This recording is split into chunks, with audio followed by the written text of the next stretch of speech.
terms of expenditure and in terms of the industrial policies that will grow the economy. So let us focus, as you have done, on the very short term, where the issue of inflation and related issue of foreign exchange depreciation are the major concern.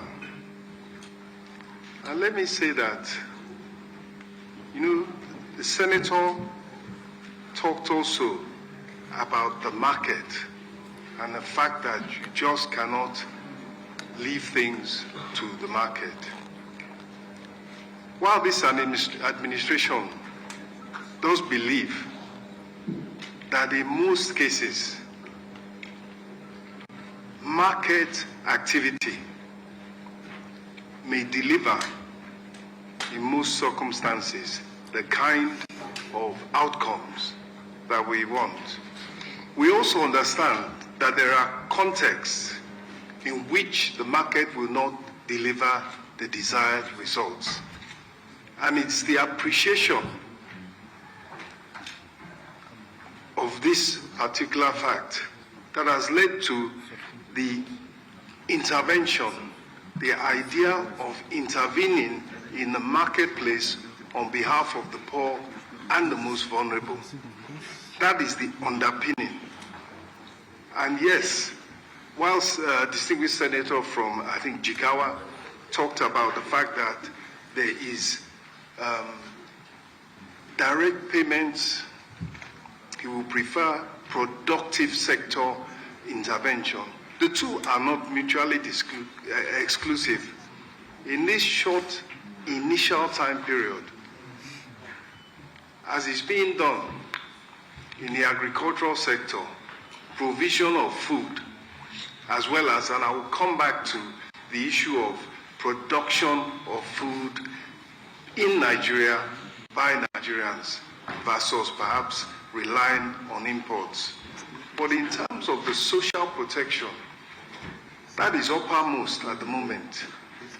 And while the social protection measures, direct payments during the COVID pandemic worldwide, it was seen that poverty reduced with direct payments properly done, biometrically verified.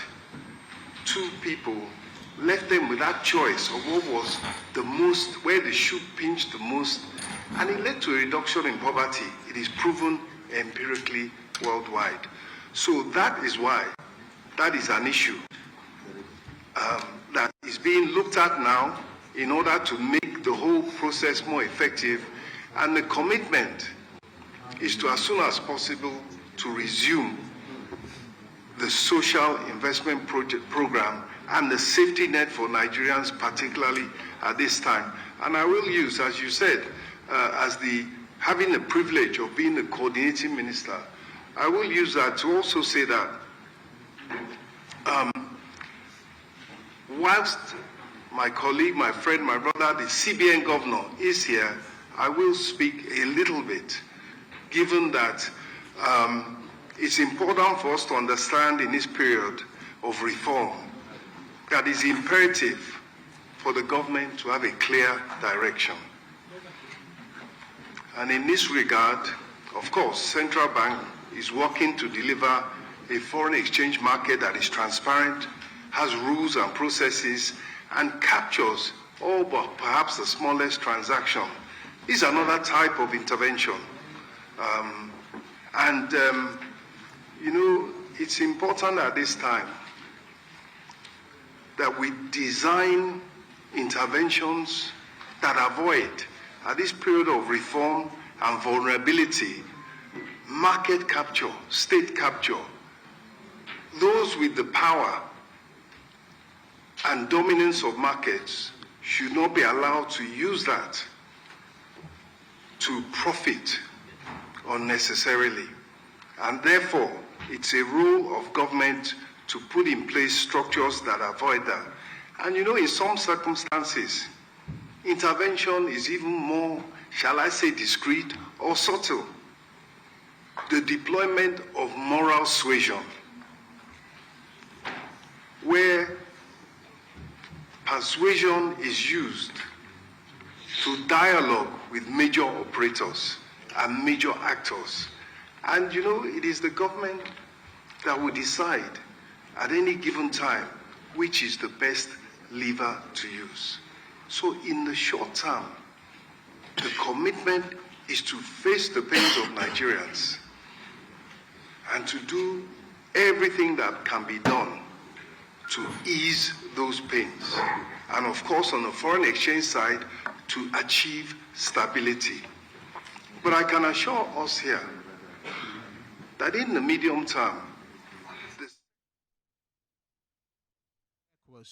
this came as a shock for many, as this country are politically and economically unstable following several military coups and counter-coups. This extraordinary session of ECOWAS Mediation and Security Council at the ministerial level is deliberating on the issues and hopes to resolve it.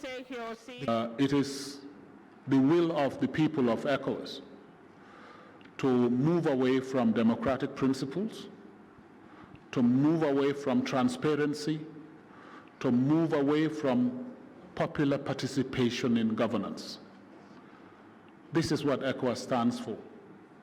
And we will continue to work with each and every member state of ECOWAS to promote those ideals. The Commission said the 3 member states' withdrawal from ECOWAS did not take into account the conditions stipulated in the 1993 ECOWAS revised treaty and the implication this will have on citizens in the affected member states. The extraordinary session also reviewed the unfolding situation in Senegal and adopted a plan to navigate the complexities. We continue to urge those 3 countries to remain and to follow the path of dialogue and reconciliation, and ECOWAS is going to redouble its efforts towards diplomacy, towards dialogue, towards reconciliation. For ECOWAS, sustainable regional integration is not only about economic advancement, but also political stability, peace, and security. States of ECOWAS have a common destiny and share the aspirations, which are better guaranteed and achieved through economic integration and overall concord and solidarity. On the part of African Union, they urged the 3 member states to continue to dialogue with ECOWAS, as they also committed to backing the regional body decision. African Union will stand in full solidarity with ECOWAS. We recognize the importance of advancing regional integration and unity through strengthening individual and collective governance. ECOWAS, the creation of the Commission